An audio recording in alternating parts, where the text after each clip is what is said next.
This is a speech about police corruption given by Court Guinness on the 14th of September, 2025. Thank you all for coming. It is wonderful to see you here today. This speech will be a little longer than those I normally deliver, but I hope you will bear with me. First, a word of thanks to the caterers. The canapés were, frankly, excellent, and their efforts deserve our appreciation. Some of you may be familiar with a mobile phone app called Nextdoor. Think of it as the modern version of Neighborhood Watch. About a month ago, I replied to a post on there about Warwickshire Police and I said, and I quote, "Warwickshire Police are about as much use as a condom with a hole in it." That line wasn't written for humor. It came from hard experience. 3 years ago, I was given data on Warwickshire Police. Data compiled by postdoctoral researchers at a West Midlands university, using serious statistical muscle. The results. Warwickshire Police were ranked as the second most corrupt force in the country. Those researchers also calculated something striking. If you are a band or council taxpayer in Warwickshire, you are handing over £43 every year to fund police incompetence and corruption. Only Northern Ireland pays more. Even Londoners pay close to half that amount. If incompetence were an Olympic sport, Warwickshire Police would win gold.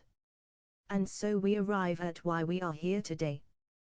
Today marks 1,500 days since Warwickshire Police officers stole almost £20,000 worth of valuables from my property.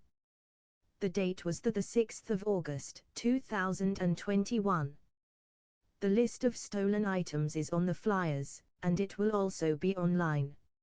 Much has happened since then, but I will not forgive Warwickshire Police for sitting on their hands. Dealing with this theft correctly would mean two simple outcomes: I get my valuables back, and the officers responsible are convicted and jailed. Neither has happened. Let me widen the lens for a moment. Around a year ago, I discovered that the then Chief Constable, Debbie Tedds, was married to a convicted sex offender. She was an inspector when her husband was convicted, yet still rose to the very top of Warwickshire Police. The fact that this was allowed to happen left many people, myself included, staggered. Tedds retired just under a year ago, and her deputy, Alex Franklin Smith, stepped up as Chief Constable. He promised to, and I quote, "listen and right the wrongs of the past." Well, Alex, you have not listened. If you had, my valuables would have been returned, the officers responsible would be behind bars, and tonight's gathering would never have been necessary. Instead, both Tedds and Franklin Smith hid behind a so-called staff officer to senior officers, Inspector Simon Ryan. Ryan's approach was simple: stonewall emails, refuse to engage, and block accountability. At one time, his email signature claimed he was a senior anti-terrorist negotiator. I wrote to Tedds asking who appointed him to that role, and what substances they were taking at the time.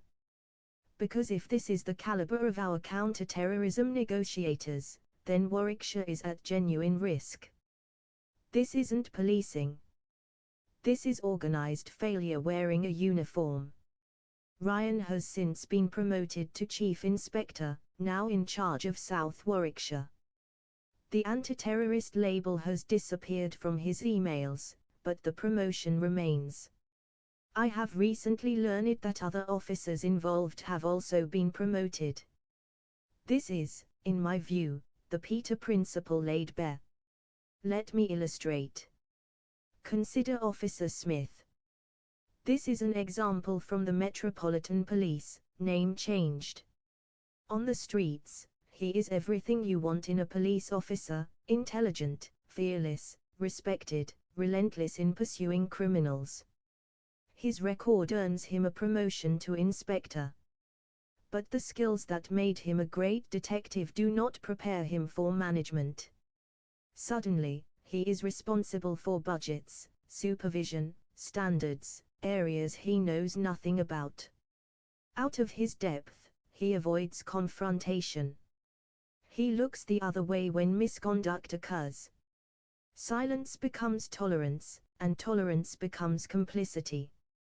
What began as a reward for merit has turned into a breeding ground for corruption. The Peter Principle has transformed a strong detective into a weak leader. And that, ladies and gentlemen, is what has happened with Simon Ryan.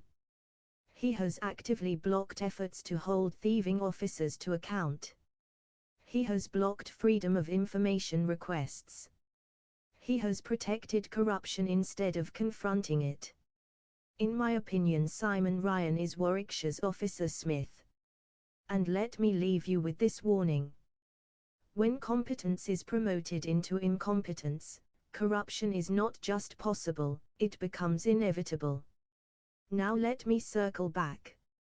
I want my £43 a year back. I want accountability. And I want Warwickshire Police to stop pretending that corruption is somebody else's problem. And what of oversight? Where was the Police and Crime Commissioner when Debbie Tedds was promoted? Where were our MPs? Where were our councillors? Silent. Shamefully silent. If this is the calibre of our leadership, then frankly the parish council could run things better, and they'd do it on tea and biscuits. A final word on personal safety. For my own protection, I have banned Warwickshire police officers from approaching me or my home within 200 metres. Because of repeated violations, tonight I extend that ban to 500 metres. That is the level of mistrust I now live with. And I will say this, I would feel safer if the Irish Republican Army were running Warwickshire Police, and I do not say that lightly.